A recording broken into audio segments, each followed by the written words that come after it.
were talking earlier, you mentioned you were a Scrum Master. Can you go over what a Scrum Master is and why it's important for your role, especially in consulting, now that a lot of companies are moving to progress the software side of things, especially in the advent of AI? Yeah, definitely. So as a Scrum Master, you're kind of the PMO, the project management lead for a software development, right? So for example, I manage my team of developers in Jira, right? So every sprint, because we're working in an Agile methodology, so every sprint is 2 weeks, and we have a defined set of user stories, which are almost like functionalities of a software platform that we're trying to develop and build. So, these user stories are assigned to a developer, and we'll have daily calls to check in on if there's any roadblocks, if there's any refinement that's needed on what kind of capability we're trying to develop.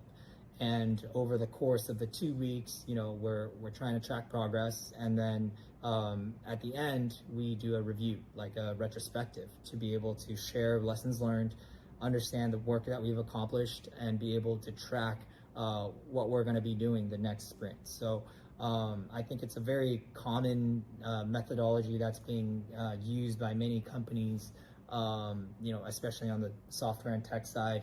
And it's honestly been a learning experience for me as well. And the reason why I thought, I think, I was chosen for this role is because I understand the functional side, right? I understand what functionalities that this company wants to develop for their apps, because I understand asset management. So that's why the developers are, they're really great at coding and making things happen on a software platform, whereas I'm, as a project management lead, supposed to oversee the kind of, are we developing the right features for the platform? So yeah, that's kind of my job in a nutshell. No, that's awesome, man. So that was some great advice, guys. So if you're very curious about consulting, Ryan has a tremendous amount of experience with consulting, with regards to how to get into the industry, what he actually does, kind of transitioning to Scrum Master now that software is such a huge part of the industry itself, especially as AI is kind of becoming the advent of things. So Ryan, we're going to actually move into the fun part of the interview. Okay. I stole this from Paul George himself, Mr. Podcast P. I'm a huge fan of basketball, as you know. Ryan's a big basketball fan too, and you're a UCLA Bruin. So we're going to draft our top 5 UCLA Bruins. So basically, I need you to pick 5 UCLA Bruins on the basketball team. I'll pick 5, and then we're going to ask the audience who has the best top 5 for UCLA basketball. So with you being the guest, I want you to begin your first pick, and take your time. I know we have a lot of greats who walked through the walls of Westwood. First pick, Kareem. Oh, I was going to take Kareem. No questions asked. I got the cap.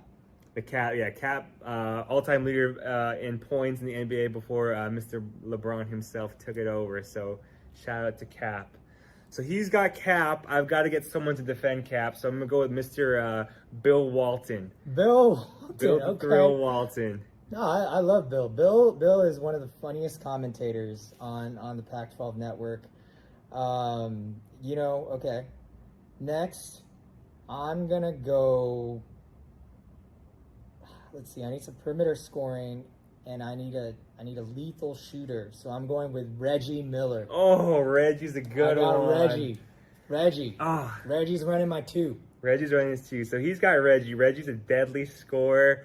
One of the UCLA's best, if not probably UCLA's best shooter. Reggie's and I gotta shut down Reggie. So I'm gonna go with Drew Holiday. Okay. Drew is nice. Doing his thing in Boston now. So we'll see how it goes, and he can just lock up Reggie. Okay. All right. Well, to complement Kareem, I'm going to need another skilled big who can rebound and shoot. And I'm going with Kevin Love. Oh, Kevin Love's a good one. K-Love. That's my guy. NBA champion with the Cavs. Cavs, man. Yeah, and he's still rocking it right now. Still playing. in Miami, he's got that Miami physique now because he has to maintain 8-9%, I think. Right? Double machine, Yeah. sweet stroke. Man, I got a deadly front court, man. Yeah, deadly front court. So he's got good front court. I actually want to build out the back court now that I have Drew. I have a Westwood legend himself.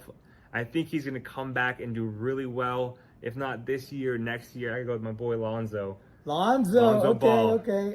I mean, that team is extremely exciting. But my point guard pick is, I would say, more exciting. And I'm going with my boy BD. Oh, Baron Davis. Baron Davis is a good Baron one. Davis, one of the most entertaining players I've ever seen. Everybody's seen that highlight from the We Believe Warriors when he dunked on Karolinko. That was just one of the most hype moments in basketball that I've ever watched. So that's a good one. That's The my shirt. guy, BD. Yeah. BD. BD is a good one. So he's got BD. I want to go a little bit more recent with Kevin Love's teammate, aka new teammate, a legend of Westwood, Jaime Jaquez Jr., straight from UCLA. So he's going to do well this year. I'm really excited. I think he's a 6'9", small forward, power forward.